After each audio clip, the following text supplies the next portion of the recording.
Meanwhile, Lester Maddox went the other way. He dug in.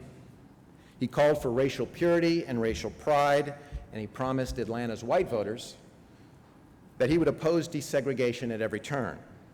Now, Maddox had a vaudeville genius and this populist appeal, and he screeched at rallies that Allen was a turncoat segregationist, that Allen had joined the NAACP, that Allen was a communist.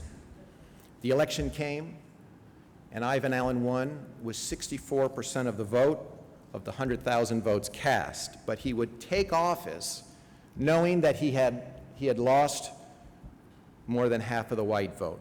It was the 22,000 votes in the predominantly black precincts. Of those 22,000 votes, Lester Maddox had won 237. And the likelihood was that those 237 people pulled the wrong lever by mistake in the booth. The black vote saved Ivan Allen. And then during the 1960s, Ivan Allen saved Atlanta. The city grew in the 60s. Business prospered, and Allen accelerated a desegregation program that had begun quietly by his predecessor, Bill Hartsfield. There was a building boom in Atlanta and a groundswell support for the arts. There were so many crises in the 60s, and not all of them racial. In June of 1962, Atlanta suffered a mortal blow. A plane crashed at Orly Airfield in Paris, and gone in the blink of an eye were more than 100 of Atlanta's leading patrons of the arts. They had been visiting Europe's leading art centers in hopes of raising Atlanta's profile to national distinction. An entire generation, Mayor Allen's generation, the people he had grown up with, gone. Allen, as mayor, flew from Atlanta to Paris, and he visited the morgues in Paris below ground, and he saw the horror. He saw a fragment of a pastel dress that he felt certain had been worn by Nancy Frederick, who had been his first date when he was 12 years old. Now, some of those families later set up charitable foundations as a result, but what the arts community of Atlanta lost in that plane crash was irreplaceable. The participation, the funding, the passion, the lineage. Allen loved John Kennedy, and he watched his every move. And what he didn't realize is that from the White House, JFK was watching him and watching Atlanta, and John Kennedy liked what he saw. In 1963, Kennedy tried to forge a civil rights bill. He proposed a public accommodations bill to eliminate discrimination in restaurants and hotels. He needed a Southern politician's support, but no one in the South would give it to him. No elected official would stand up in the South, stand up before the Senate Commerce Committee and declare himself a Kennedy liberal. So Kennedy sent an emissary to Atlanta City Hall and asked Ivan Allen to be that man.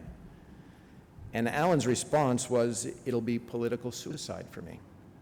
If he went to Washington, Allen knew he had no chance for re-election in 1965. If he went to Washington, Allen knew his boyhood friends at the Piedmont Driving Club would hate him for it forever. But Allen had a schoolboy reverence for the White House and also for John Kennedy. So he went to see Bob Woodruff. There's that name again. Allen admired Woodruff about as much as he admired Kennedy. He called Woodruff boss, which tells you all you really need to know. And he asked Woodruff for his advice on this subject. And the Coca-Cola chief told him that probably he ought to go to Washington and testify.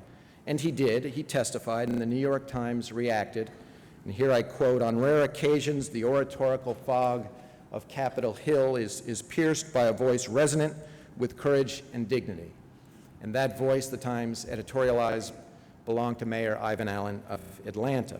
Well, the following summer, of course, the 1964 Civil Rights Act passed with a public accommodations section, though John Kennedy did not live to see it. Meanwhile, Lester Maddox continued his fight against the Civil Rights Act in 1964 by chasing several black Atlantans from his restaurant while holding an axe handle in his hand.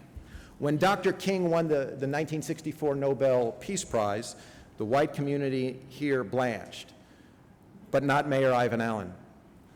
He hosted a celebration and sat with Dr. King at the head table, and a year later, Allen was reelected. Year after that, he calmed a developing riot, a race riot here in Summerhill by walking through the angry crowd and then standing atop a police car with a megaphone in hand.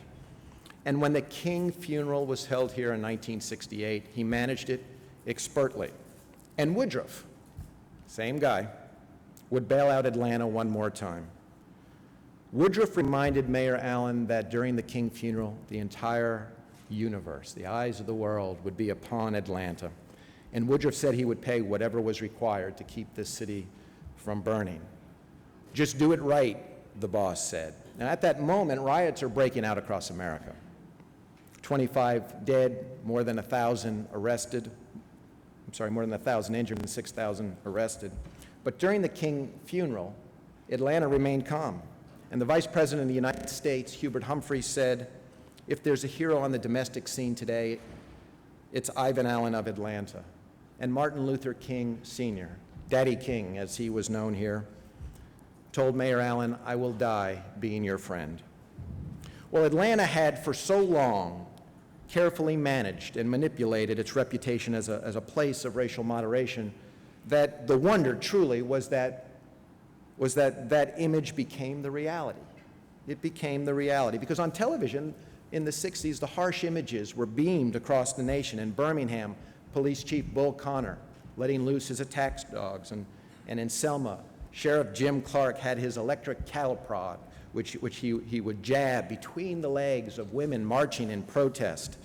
But in Atlanta, the headquarters city of Dr. King's movement, there were no such images of violence, just late-night, tense negotiations. And the nation noticed. And by the way, in 1966, Lester Maddox had been elected governor of Georgia.